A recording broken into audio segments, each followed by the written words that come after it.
Okay, so I just started and our recording has, I'm gonna. One of our panelists is joining us from halfway around the world at 6 in the morning. Thank you, Thomas, for being here this hour. So we're delighted by your interest in study abroad. My name is Sylvia Mittendorfer. I'm the director of the Global Education Office here at William & Mary, and I'm also an alum. And so both on behalf of my office, but also on behalf of the alumni, right, that community, welcome to William & Mary's family. Congratulations for your acceptance. And we're just so excited and looking forward to welcoming you here to campus.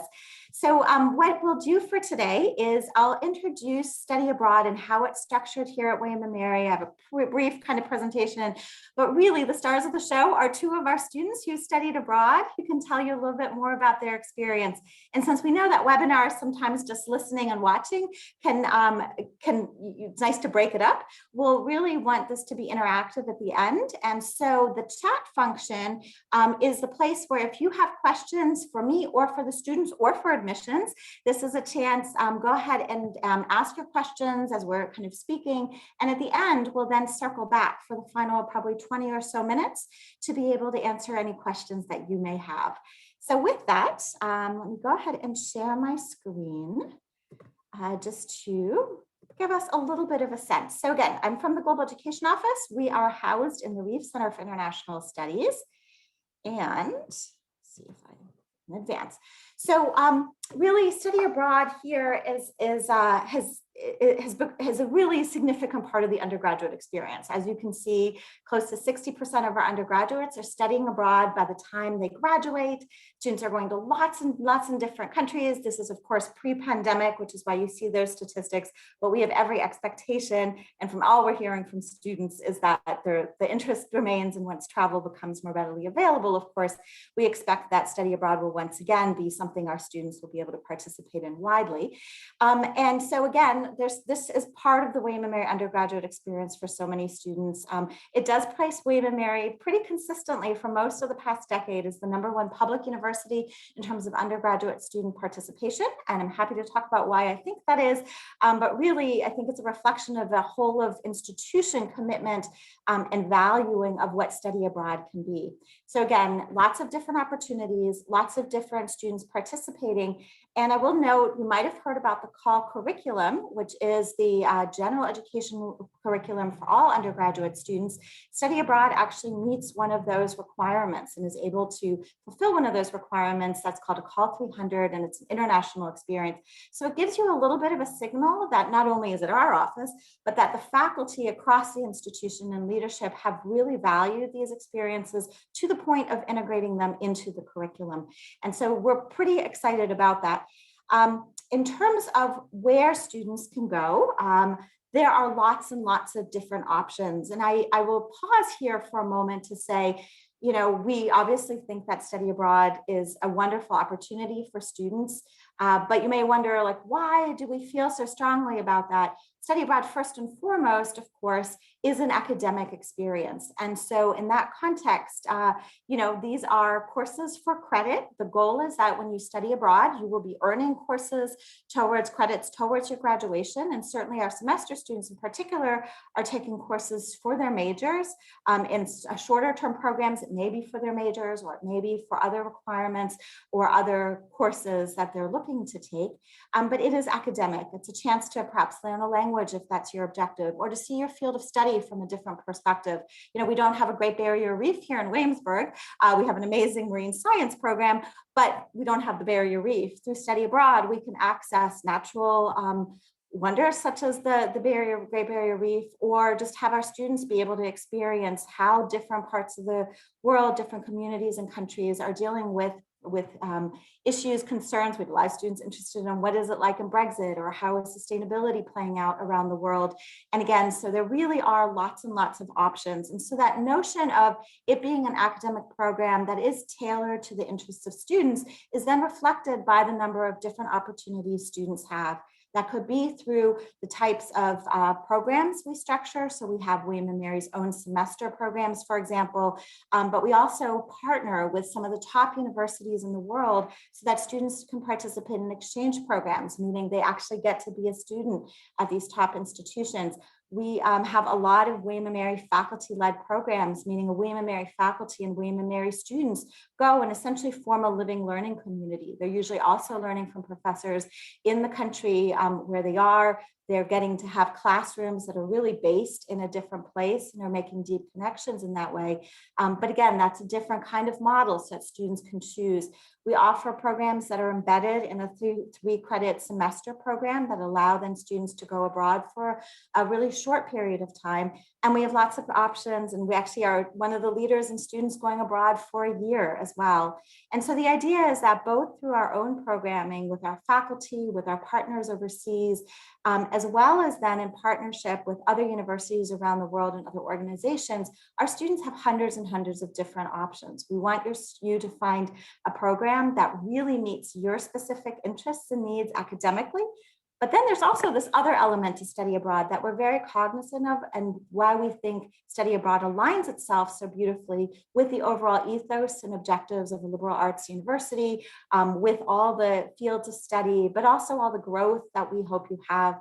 I know right now you're thinking about the transition to college and what that all entails, but really from the get-go, we're also thinking about what life is going to be like for you post-university. And so we think about study abroad, how that creates flexibility, independence. We hear from alumni, how that prepares them for the next steps, but also the career development aspect is certainly an important part of that. Many of our programs have internships or undergraduate research or service learning as part of that, which again, directly connect to a lot of the objectives and goals we have for you during your years here at William & Mary.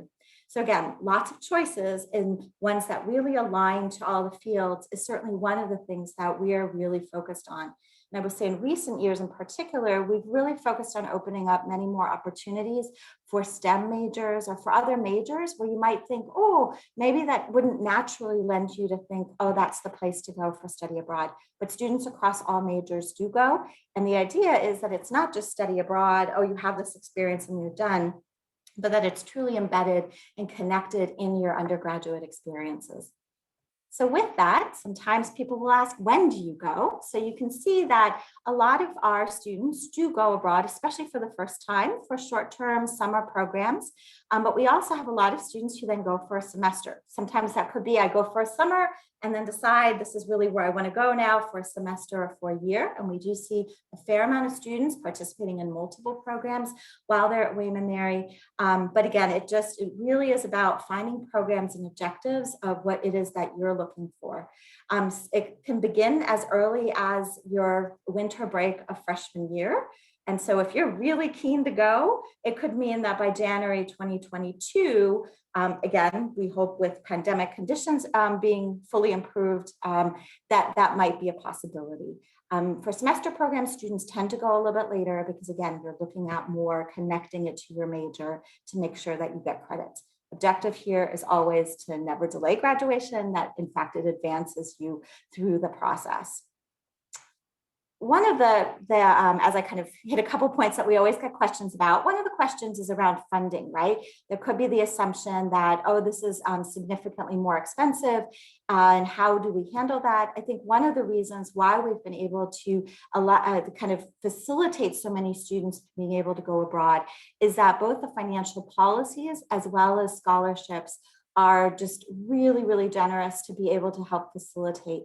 So financial aid is generally portable for study abroad, but we're also expecting more than $700,000 in study abroad scholarships on top of that of financial aid in 2021-22. Much of that is in financial need-based scholarship, and much of it goes for the summer where financial aid may not be as readily available, but there are also some really wonderful merit scholarships that we have for study abroad.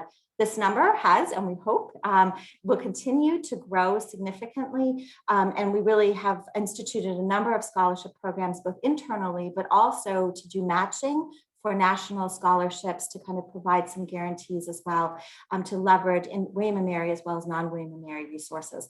And then I will say too, in terms of policies, one of the hard things, as you might have gathered, of talking about study abroad at William and Mary, is that because there are hundreds of options, and because there are different types of programs, it does mean that things like finances might look a little different. So for some, tuition exchange programs, for example, mean that you continue to pay William and Mary tuition. You therefore have, payment plans, and everything kind of stays somewhat the tuition and fees stay consistent, and so you have predictability. Others will choose to go on third-party programs. You're still a William and Mary student, but all of a sudden your William and Mary tuition isn't there. You pay for the program cost with just a small amount to William and Mary, but you kind of facilitate financial aid is still portable for those. Or for our own programs, it's really at cost. It's looking at, no matter in-state or out-of-state, this is what a program costs. And so again, financially, study abroad is also positioned here to be as accessible to students as possible. Health and safety, and this is my final slide before we pivot to the students. It's of course first front and center, and it always has been, not just since the pandemic. The pandemic, of course, has meant that it's changed in what that has looked like for our students, but it is, of course, always the top priority. And you can see that in the collaboration, protocols, policies, and support that we have for it.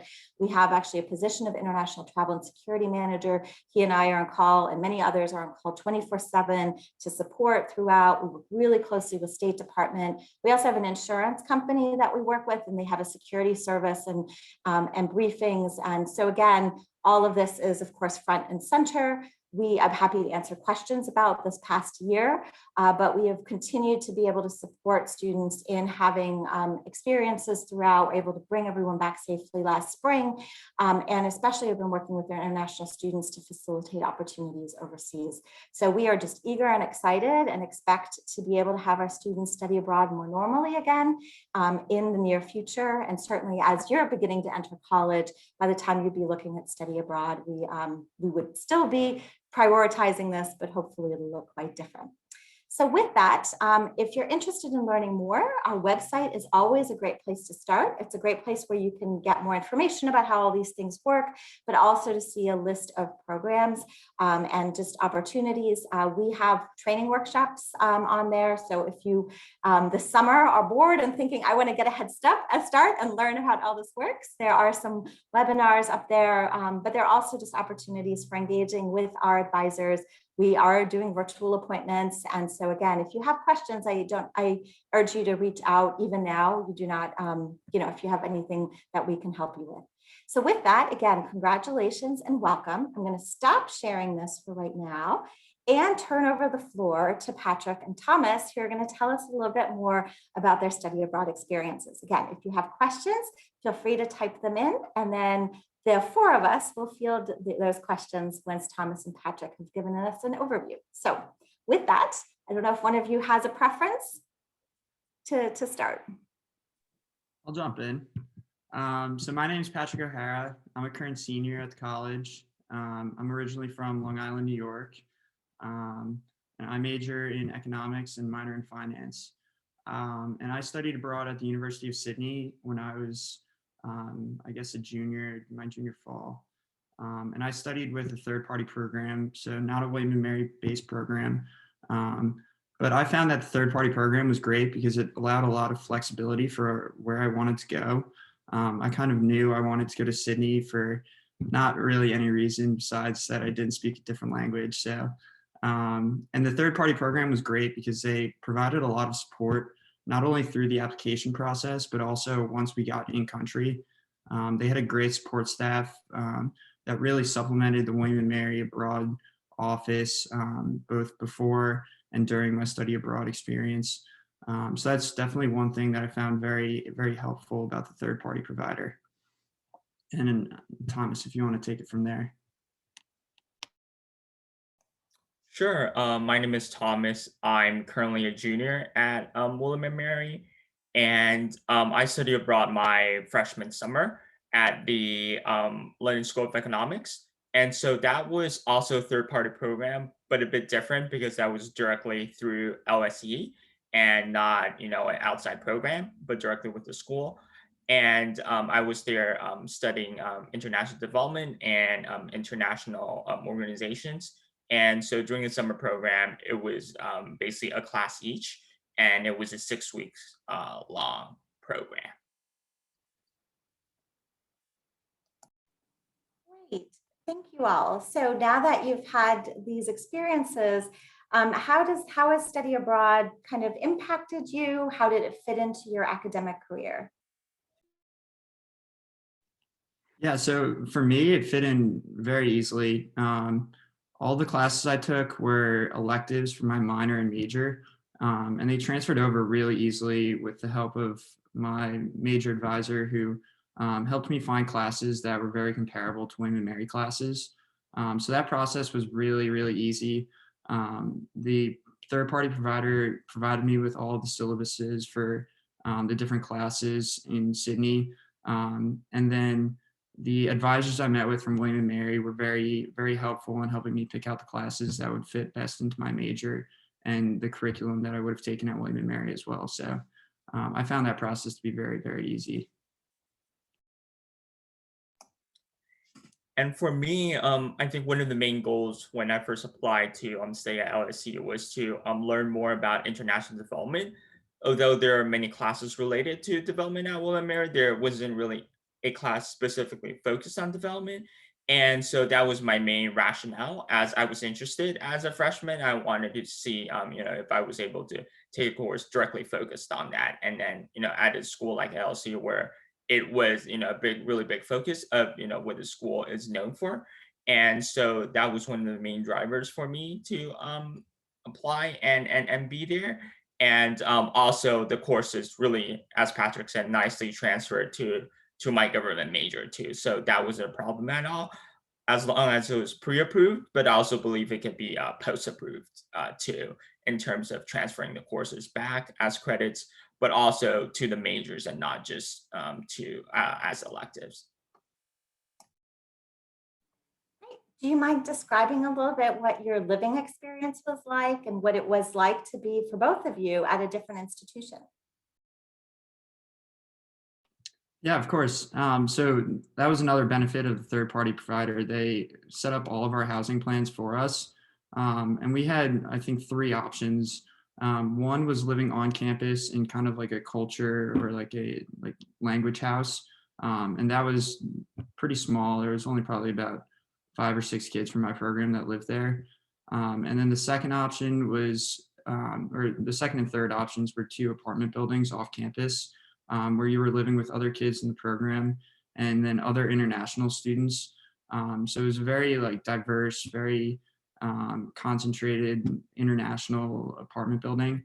But yeah, outside of that, a lot of students found apartments just outside the university. There were a lot of different apartment buildings, and you could do Airbnbs for the entire semester. So those are some of the other options that students had. So I quote unquote lived on campus in London, but in London everything is quite pricey. So the LSE on campus dorms are actually spread, throughout London. And so mine was one of the closest one, and it was about a 20-25 minute walk to the campus. But so it was, a apartment building, and but for students, so during the normal semester, they're occupied by registered LSE students.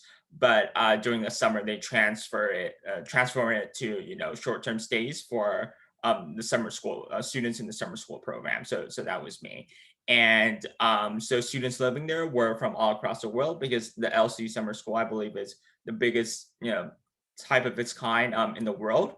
And so there were people from all across the world that we were able to interact with, not only in the classes but also in the living environment. And it was great because at the apartment, there was actually breakfast every day. And so we just have to walk down and eat breakfast, and you'll see different people.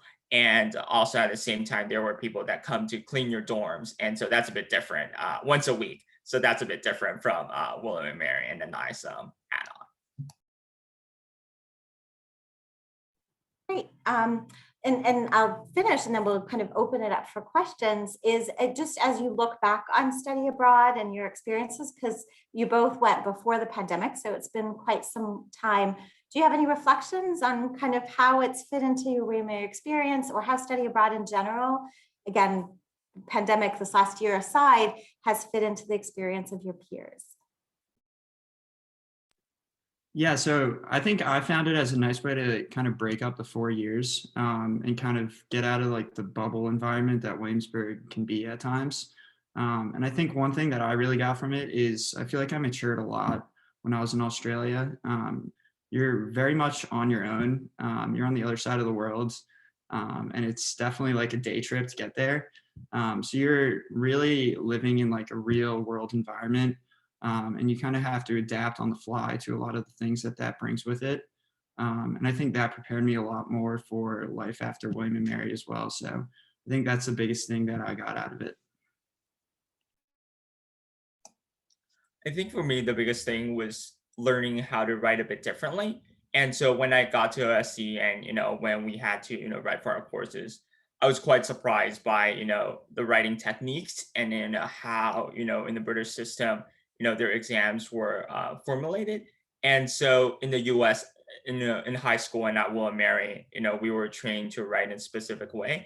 But when I was there, I almost had like a culture shock. So, but the other students from across Europe or from other places in the world were, they thought it was normal. But so I, as kind of the quote unquote American come in, was really astonished by the way things were formatted, and so I think that really had a big impact on me. Though those were the only 2 months that I had to deal with it, but though it was challenging at times, I thought it was really interesting, and that just blew my mind when I first got there. Great, thank you for that. So we're going to go through some of the questions now so that really if you have questions for any of the students or for any of us really that we can go through. So I'm going to start with the first question I see is, what country do most students study abroad at? And as you saw from the statistics, students are going everywhere, and we're actually have really been doing a lot of program development and developing new programs in areas that might not be considered traditional study abroad, particularly with our faculty led, so that William and Mary is very involved in that. So, there's been significant growth there. We did quite an expansion of program offerings in sub-Saharan Africa, for example, and some other parts in Latin America and others that we have been expanding into. But historically, in study abroad in general, not just at William and Mary, the UK and some of the European countries have been the primary destinations as well. But we've been just really excited to see that students are looking broadly, both at Europe and Australia and others, but also other places to really find the program that best matches their interests and needs. So again, the goal is to work with what it is that interests you. What does study abroad look like for a pre-med student? As I mentioned, we have really been working on a lot of different programming, particularly for our STEM students. So we, have been offering chemistry courses abroad, but also some public health courses. So this winter we had a program, and it'll be running again next winter in Geneva. That's with the WHO and other organizations there in public health. Last year, in January 2020, of course, students were there and saw some of the early signs of COVID on WHO's and others' radars.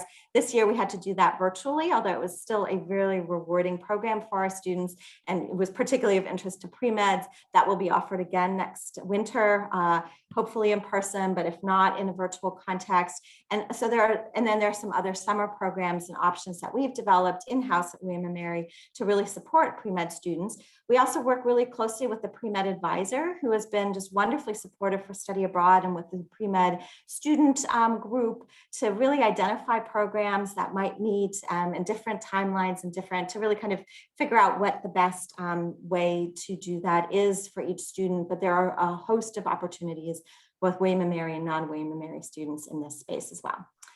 All right, let us take a look here on the next. So what are can you explain about how you go out selecting a study abroad program and then actually applying for it? So Patrick and Thomas, do one of you want to talk about kind of the process for a third-party program? And then I can talk a little bit about William and Mary's process. What was it like for you? Yeah, I can talk about that a little bit. So the way I went about it was I really knew I wanted to study in Sydney. And William & Mary has a program in Australia, but it's in Adelaide, I believe, which is southeast, I believe. But yeah, so after I knew like I wanted to go to Sydney, William & Mary has a great tool that you can use on the Study Abroad website, where it filters out third-party programs that have programs in Sydney. And I ended up coming up with this one called IPSA. And I'd been tipped off by it by a friend who had studied with them in Barcelona, and had had a great experience with the provider. So that was one that I always knew about, and it took very little research to find out that it was going to be the one for me. So that's kind of how I went about that process. And I know one of the But- questions, oh, go ahead, Thomas. Sorry, I'm glad Patrick went first because I almost forgot why I chose LSE. So I actually heard it from one of my friends who studied in another school.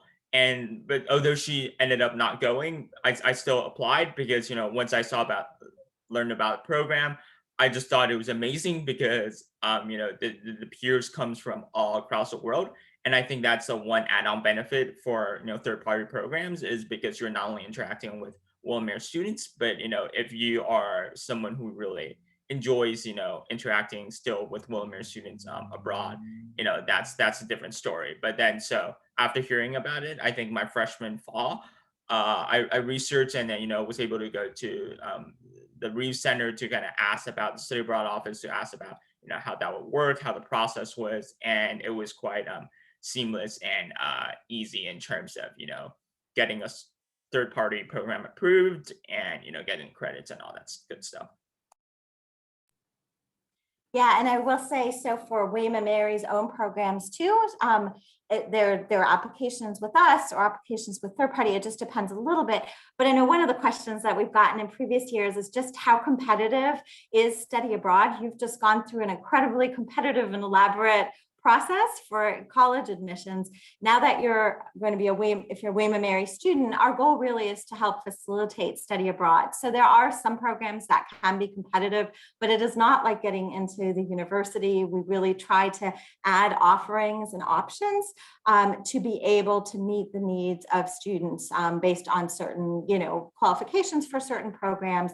But again, the idea is to work with you as much as possible through that process. And again, I know you've just gone through this long process. It is not like trying to get into another study abroad program. There are, like I said, a few competitive, particularly our Oxford program. But again, most of the other programs, really the idea is we want you to be able to have those experiences and are able to make those criteria open to William & Mary students. Some other quick questions, and then I have one for the students coming up again. What are examples of the service-focused programs? Is it possible to get class credit for those too? Yes, so an example of a community-based learning kind of component is our Cape Town program. So students take a course, it's a William & Mary faculty-led program in the summer, and students are taking a course with a William & Mary faculty director, as well as then faculty from the University of Cape Town who are teaching a program. And in the afternoon, students are working then with the student organization that regularly works with communities in the Cape Town area. And so again, the idea is that it's working with NGOs on programs that are sustained throughout the year, and that there's a course built around that. There are other places too where students have opportunities for community-based, for kind of service learning, or in some cases it also ties very closely to kind of internships, because maybe you're lending, you know, helping them, like an NGO or of sorts, work through something or work on a project. And oftentimes we have courses built around that. And then there are other situations where that is just an additional experience that isn't necessarily academic. So if that's something that interests you, that's certainly one of the criteria we encourage you to think about as you're looking at different study abroad options. So the next question is, speaking of culture shock, just it here. Speaking of culture shock and that overwhelming pressure to assimilate to a new country, how did you guys deal with that? Yeah, that was one thing that the third party provider was also very good at, was helping us through that. They gave us a lot of tips, and we had a bunch of like meetings about it. they kind of tell you that you'll hit like the 3 to 4 week point, and you'll kind of be like very tired and you'll really start to feel the culture shock. And one way that I found was just to like kind of talk it out with my roommates who are all Americans too. And I think that was very helpful. That and staying in touch with your friends and family from home are two really good ways to kind of avoid the culture shock. And yeah, those are my 2 tips. So to be honest, I think my main culture shock, since it was a shorter program, was kind of the academics, as I talked about earlier, on in terms of how it was quite different from how it works at William Mary or in the United States in general.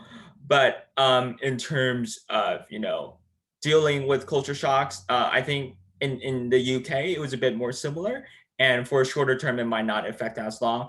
But I believe at Reeves and at those third-party institutions, or at the university you're based at, or any other program, there are definitely places where you can reach out to, and friends that you meet throughout the program too. Great, yeah, and for all students going abroad, there are pre-departure orientations where we try to provide some training for some of this as well. And then for William & Mary faculty-led programs, students actually take a 1-credit pre-course where some of this is in the semester before going abroad to really kind of prepare and make use of that time as much as possible, because those programs are usually 4 to 8 weeks or so, or even 3 in some cases. There was another question about, were you awarded any scholarships to study abroad? And it's up to you how you want to answer that. But if you do, maybe just to expand that question a little bit, to talk about what were your perspectives on finances on this? Yeah, so the program that I studied with for the semester was actually cheaper than William & Mary, which was one thing that really I wasn't expecting, and it was really attractive about the program. But then the financial aid process for me was basically the same as it is every other semester at William & Mary. You fill out the FAFSA, and they award you your financial aid package. And then the third-party provider I was studying with was very helpful, and all of the financial aid awards that I had transferred over to the program very, very easily. And that was something that, working with the Reeves Center and then the financial aid office, they were really accommodating and very helpful with that. But and then one other thing is the traveling costs. I feel like that's something that you just really need to plan ahead and be aware of, because they definitely can add up, and that's kind of at your discretion too. So yeah, those are my finances. So I guess studying in London was a bit more expensive than studying in Sydney, but I was quite lucky in terms of receiving the Gates Scholarship. So the Gates Scholarship is one of the Mermaid-based scholarships provided by the Reeves Center, and I think it's only limited to a few majors, but for applying. But so the Gates Scholarship was founded by Chancellor Bob Gates. And so it supports people, international relations, I think African studies, and other majors to apply and to use that money to study abroad. And so that, the Gates Scholarships awarded money. I think I'm able to say this right. So yeah, the actual amount was $5,000 for the summer semester, and I believe it was even more for the semester programs. It helped cover my tuition. But so for the other, costs, such as, the day-to-day costs, the plane ticket costs, and the, room, the room and board costs had to be separate. But, with that money to help with the tuition was quite tremendous help in terms of kind of alleviating the burden. And also the needs-based scholarship, as Patrick said, that process was also quite easy. And I think one last thing about the Gates Scholarship or any other Mermaid-based scholarships, I know, the State Department runs a few of those. They're quite prestigious, and, and so it's just a really good thing to add on to your college experience too, as being a Gates Scholar. Super exciting. And again, there's more information on our website if you're curious about all the variety of different opportunities. So thank you for both for that. There's another question about what can you do an internship and study abroad simultaneously. This is certainly an area where we've seen a lot of development in the last 10 years or so. So some of William & Mary's own program, the semester programs in particular, have a study abroad internship component as part of it. We have our own program on human rights in La Plata, Argentina, for example, and students are living with a family, they're working with a commission, they're taking their course as a commission on memory, and they're also doing internships directly related to that work. And so again, that's really built in, it's for credit, it's all connected. We also work with some really close partners of ours where students are doing essentially full-time internships, a kind of initial course load for the first few weeks, and then moving into internships that are really tailored for STEM and non-STEM majors. It's really broad. So again, we partner both in our own programs, and those are just examples, as well as others. And so again, if that's something that's of interest to you, that is certainly something as you're looking at different options for criteria that is possible. It's harder to do sometimes to study and to do internships in the summer. So we see a fair amount of our students doing internships that have in the summer that have a course kind of wrapped around that. And William & Mary also has a Freeman Foundation in Asia internship program where we're able to place about 20 students a year in internships that are funded. So again, there are lots of different ways, and then they take a course so that it's credit and study abroad in that way as well. So lots of different opportunities. Could you talk a bit about winter programs and timeframe for winter programs? I got 2 questions about that. So up until fairly recently, William & Mary's winter break was not as long, but a couple years, and this year really, this was the first long winter we've had. Longer because of the pandemic, but even in terms of originally scheduled, and that will continue. And so really it gives us a chance with classes starting usually around the 25th or 27th of January now, roughly in that time frame. It really gives us a chance for 3 solid weeks in January to be able to have programs overseas. And this is an area where we really see significant growth. So if you look historically, we've usually had a few programs there. We've had a pretty steady program fondly called Rock Music, which combines geology and cultural studies of music in Oman. But also, again, as I mentioned, a Geneva program, but we have a number of others slated for the coming year. And so, and that will continue to grow. So again, it usually means a departure right around January 1st or 2nd, and arriving back a few days before the spring classes start, to be able to get home, unpack, and then find your way back to Williamsburg for the spring. And those are William & Mary faculty led. And then certainly we also have students who are able to go on third-party programs or other universities' winter programs as well. But we do not have a formal January term. This is just the space for kind of creative, different programming like this. So that got the winter. Someone asked very specifically about, can you study abroad in Antarctica? And sometimes William & Mary, our VIMS is very active in Antarctica. We don't have an undergraduate program there, but there are some other study abroad programs to other universities so students, I know I was just looking at, someone was saying that they were hoping to go on I think a Virginia Tech Antarctica program. And so there may certainly be opportunities in that. Again, that's where it's kind of working with our office. We can help look for some different opportunities for you, even if we don't have our own program in-house for that. Question about, could you give some info on what a direct enrollment programs are? So those are programs where students are able to directly enroll at a different institution. Then that happens as part of a tuition exchange model, where again, you continue to pay William & Mary tuition and fees. It's particularly of interest for in-state students. And then you kind of swap places essentially. But then you also have the opportunity to enroll directly at a university. So, we have a joint degree with St. Andrews, and there's an opportunity to do that as an exchange, or an opportunity to do that as direct enroll. But again, there are just so many different ways of doing that. But the idea there is that students have a chance to see what university life is like in other universities, and to be able to access usually a full kind of slate of courses at a full university. So then there were questions about it's recommended to go to a country where a language you know or you're studying is spoken. Is that a good idea? What about STEM majors? Are the courses offered in the host country's language or in English-speaking universities in the host country? Again, this is where it gets a little difficult to answer because it'll just depend a little bit, but there are certainly in all places opportunities for English language courses, and also opportunities for students who have advanced language skills to be able to directly enroll or take courses in the host country language.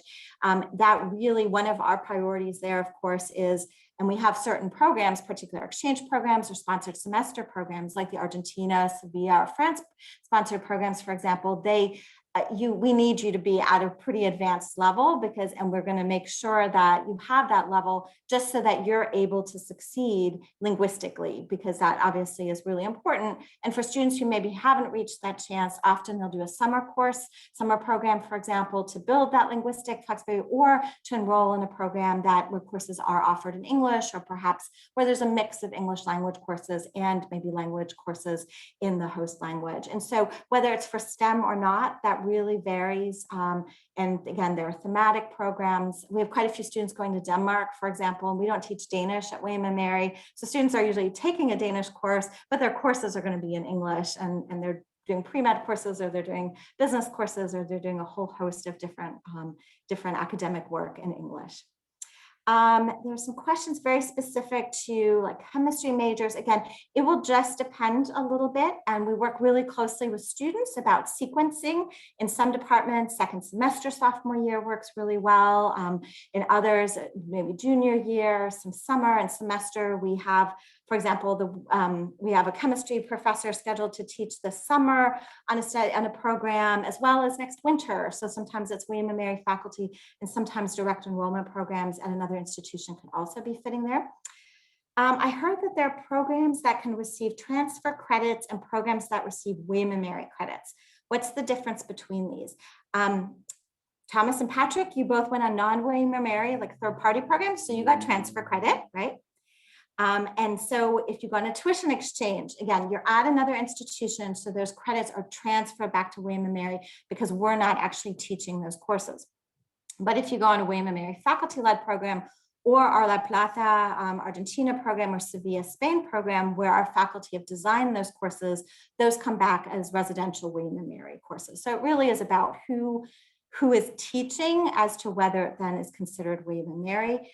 And in this context too, this is where every academic department has a faculty member, a professor designated to deal with study abroad. So you have an academic advisor, a professor who's your academic advisor, both pre-major as well as a major once you declare, but there's also a point person in each of these departments to help facilitate the transfer credit process. And I'm glad to hear from Patrick and Thomas, it seems like that went pretty smoothly for you. Can you explain the difference between a semester program and an exchange program? So an exchange program is a type of semester program, and that's one in which we have entered as an institution into an agreement so that that institution overseas, and again, these are some of the top universities in the world: National University of Singapore, Tsinghua University in China, St. Andrews, and the list goes on around the world, where our students then enroll directly. You continue to pay William & Mary tuition and fees. Not room and board, that's whatever the local cost is. It means you can use tuition payment plans, and you have that kind of predictability. And so that's one type of study abroad program that, again, that work for students who are interested in those programs, and particularly also for that kind of predictability in terms of cost. So I hope that helps answer it. There's some more about, in your experience, do most STEM majors find it harder to fit in a semester, year-long study abroad programs within their major? We certainly encourage all students, but and also STEM students, if you're thinking about a semester, a year abroad, bring that up early with your faculty advisor. It's really about planning and figuring out, like, how do I get certain courses to work, which program options might work. So it's best always to kind of of have those conversations early. Before you finish your pre-registration in August, you will have a meeting with your pre-major advisor. And so that's already a really great point to say, hey, as I'm starting, as I'm finalizing my schedule for the fall, what are some things I might want to keep aware of? The early years, of course, you're also taking care of some general call requirements, but with the Call 300, Study Abroad can also help you meet one of those requirements. Lots of questions. Let me see if, let's see. Are some Study Abroad programs exclusive to some majors? I think both of your programs are good examples of this, that they're not, right? But Thomas and Patrick, do you want to say anything about that? Yeah, I'll just say that the university that I studied at was much bigger than William & Mary and had a lot more to offer in terms of classes and departments. So I think at least the program that I studied in, it was pretty open. And yeah, there were no restrictions as to majors at all. Same here, but for the London School of Economics, it was definitely more, international relations, economics, political science focused. But anyone, from across the world could have applied. So whether you're a STEM major or anything else. And I think two things. The first thing about internships. So my freshman year, when I studied abroad, I actually spent the first 5 weeks of summer interning on Capitol Hill, and then the next 6 weeks studying in London at LSE. So that was definitely possible. And actually one of my co-interns at the office on the Hill did the same program too, just by coincidence. And so, but the one thing I think I'll note about that is that was the whole summer. So it was a 2.5 months period combined together. And it could be at time exhausting. So I felt like I was a bit burned out when I went back on campus in the fall, because I basically had no break in the front end or in the back end, with both the summer internship on Capitol Hill and my experience at LSE. So there's definitely pros and cons, but at the same time, I was really glad that I was able to do both. During that summer, because with the pandemic, I wouldn't be able to fit that during another summer or another semester, even if I wanted to. So I was really fortunate that I was able to do it, but it can be at times tiring. Great, thank you for that. Some other questions about, and again, just to go to that, is it exclusive to majors? If there are programs that are really, really focused, laser focused on a theme and might require, but most of our faculty-led programs really are very open to students across different majors, and same with, third-party programs and others. So you'll find a mix of both. So part of it really, again, goes back to this question of what it is that you're looking for. There was a question about timing. Thomas, you went abroad as a freshman, right? After your freshman year, right? So again, it is optional. It is an option to really begin your study abroad earlier. You do not have to wait until junior or senior year. And Patrick, you went junior year, is that right? Yeah, I went in the fall of junior year. A lot of kids go abroad in the spring of junior year, but I wanted to go abroad because that was going to be like the best weather, was going to be our fall. So yeah, but I don't think there's much of a difference there. I think it's just preference. Okay, so that helps. Do some programs require language credits? Some do and some don't. Clearly, the two of your programs did not have language as that. Some will have language prerequisites and some will require that you take languages. But there's a really broad range there. And a lot of this, again, comes back to what are the goals that you have for a program? What are you looking for? We have a program in Prague that's a faculty-led summer program, for example, and we have a 1-credit Czech crash course. You're not going to be learning fluent Czech. We don't offer it here at William & Mary, but we do want you to have a little bit. And it's also a culture course in that way as well. And so you'll find a kind of a broad spectrum of the types of courses. Study abroad is often also a way for students who are really interested about a language that isn't offered at William & Mary or at US universities universities in general to say, hey, I have this very specific interest and I want to, really have an immersive experience and study it in a context. And so there are mechanisms that even though we don't offer, I don't know, Norwegian or something, there are ways, or Hindi or some other languages, there are ways then to still be able to get credit here at William and Mary. So you don't have to feel like you're limited only based on, whatever kind of languages are offered in a given semester here. So let me see what other questions I have here. How do homestays work during study abroad? I know you both did not participate in programs with homestays. Again, this is one of the things as you're thinking about which program do you want.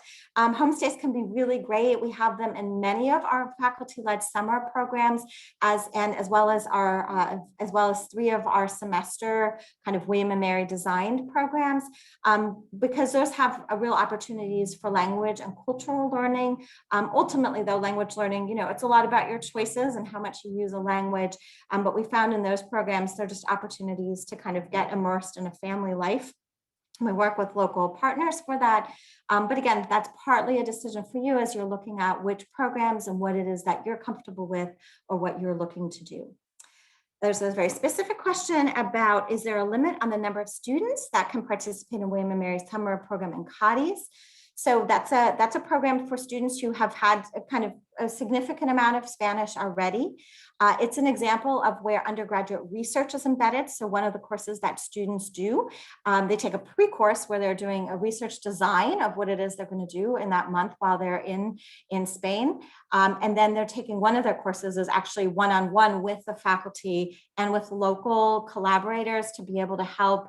And our students are doing, pre-med research, or they're doing, media studies or culture, whatever it is, right? Whatever their interests are, you get to do an individual program. And because of that, we also want to make sure that programs are small enough to be able to really give that kind of individualized attention to students. So the CAUTI's program does have a limit. It's usually in the mid-20s or so of what we're able to do there. But again, we're able to generally accommodate student interest, barring any kind of really unusual expectations.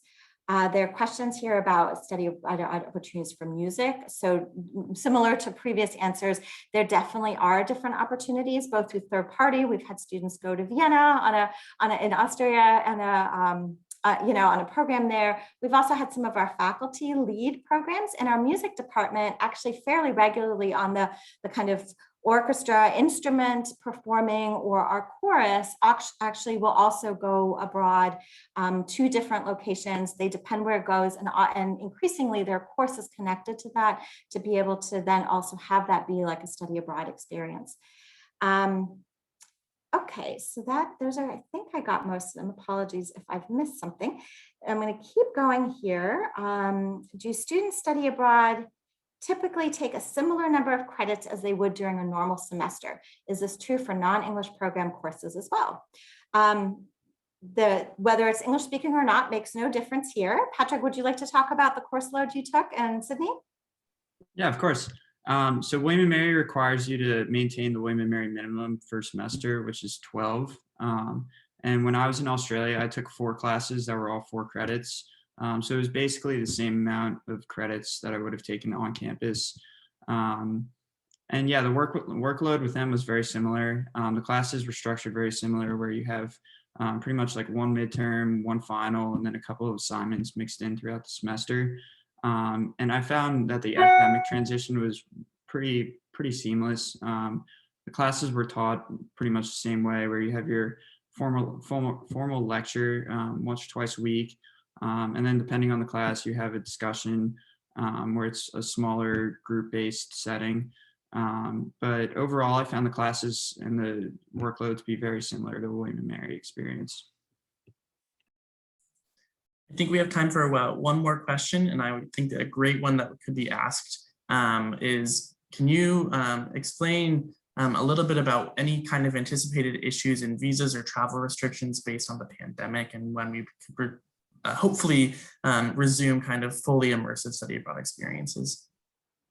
Yeah, I saw that question too. It's very opportune, apt and for this time. I mean, we're watching this obviously very closely, both in the space for our international students to be able to come to the US, as well as for our students to go on study abroad, because these restrictions and challenges are truly global at this point. You know, we're seeing, I mean, again, at this point, who knows, right? In terms of any certainty, but the signs certainly we hope are positive. As we see, we've been tracking really closely with vaccination as well as caseloads and just kind of various strategies around the world. So I don't, you know, again, this is speculation. I don't think it's going to go away immediately, super quickly, but we are seeing spaces where opportunities are opening up, particularly as, you know, the situation here in the United States improves as well. For a while there, a lot of doors were closed towards us. One of the interesting things is that oftentimes we hear in the news, oh, there's no travel allowed to a particular country, and that may be for tourists, for example, but students are often in many countries. And so, for example, in the EU, considered to be like that's a valid, like urgent reason in this climate. And so it does mean that if on a student visa, students are able to go to France or going to other places where just going as a tourist may not be an option at this time. And so I expect that that kind of nuanced approach, and considering how students and study abroad students in particular fit into that, will increasingly open up more doors for our students as well. So we are watching it really carefully. Many of programs, both in our own as well as in third-party programs, have really adapted our policies to try to give students as much flexibility as possible. Just like in general, like what we've all lived in this last year, flexibility is really the key here, and trying to plan for various contingents in terms of will that travel actually be possible. You know, some places have quarantines, and for a semester or a year program, you know, a quarantine of 2 weeks might, if they persist, right, but maybe a choice that someone might make. For a shorter program, of course, that's quite different. And so, you know, our hope is that the coming months will really provide a lot more clarity. This also goes back a little bit to the excellent partnerships we have with universities around the world who are all working on this. And I think that that is more than anything, this pandemic has reminded us of that powerful network that our work relies on, and that we're able to tap into by collaborating, by being able to get inside information of how they're working with their students on site, and how that might open up student mobility again in new and different ways. So it is an ongoing process. I wish I had all the answers, but we are certainly very hopeful moving forward, and have, you know, felt like the progression has been very much in a positive direction. So we're excited you're interested, and really look forward to getting to work with you when you're here on campus. All right, thank you so much, Sylvia and Patrick and Thomas. It was wonderful hearing from you all about our study abroad programs, and I'm sure that our students are very well informed. A few seconds ago, I sent a link or the email address to the chat, wmabroad@wm.edu. If you have questions about the programs that we didn't get to answer tonight, please feel free to send them their way. They're happy to answer those questions for you. But again, thank you all so much for tuning in. Please continue to tune in for the rest of our digital DFAST programming. And again, all these sessions will be posted on our website within the coming week on the welcome page under the DFAST programming section. So again, thank you all so much for tuning in, and thank you to our panelists and wonderful resources here on campus. And have a wonderful, wonderful night, everyone. Thank you. Bye-bye.